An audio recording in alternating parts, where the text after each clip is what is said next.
చట్టానికి ఎవరు కూడా అతీతులు కాదనడానికి మాత్రం మనము ఆలోచన చేసుకోవాలి. కేసీఆర్ గారిని ఫోన్ ట్యాపింగ్ పిలిచిన తర్వాత కూడా మళ్ళా వర్కింగ్ ప్రెసిడెంట్ కేటీఆర్ గారు మాట్లాడుతూ విచారణకు పిలవడం నేరము ఘోరము అన్నట్టుగా మాట్లాడినారు.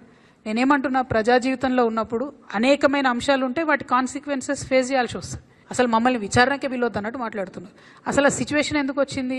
ఇన్ని రోజులు పిలవలేదు కదా కేసీఆర్ గారిని విచారణకు. ఇప్పుడు ఆ సిచ్యువేషన్ వచ్చింది కదా. ఆ సిచ్యువేషన్ ఎందుకు వచ్చిందో ఇప్పటికన్నా అంతర్గతంగా వాళ్ళు పరిశీలన చేసుకోవాలి. ఒకటి. రెండు, ఒకవేళ పిలిచిండ్రు అనుకోండి విచారణకు, పోక తప్పదు. ఇప్పుడు రేపు నన్ను పిలిచినా పోతా. చట్టానికి అందరం కూడా సహకరించాలి, పిలిచినప్పుడు పోతాం.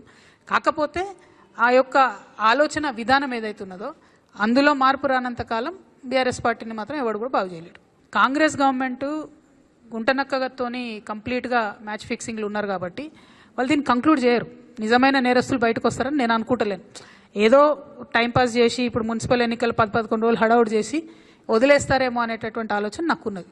కాబట్టి Congress has to prove if the government is transparent, if they are serious, investigation should go forward. ఏడబోతుంది 2 ఏళ్ల నుంచి? ఎక్కడ వేసిన గొంగలు అక్కడే ఉంది, తిరిగిన దగ్గరే తిరుగుతూ ఉన్నది. సో స్టాండ్ చేసి సైకిల్ దొక్కినట్టు ఉంది పరిస్థితి. అట్లా కాకుండా కంక్లూడ్ కావాలని కోరుతున్నాను నేను.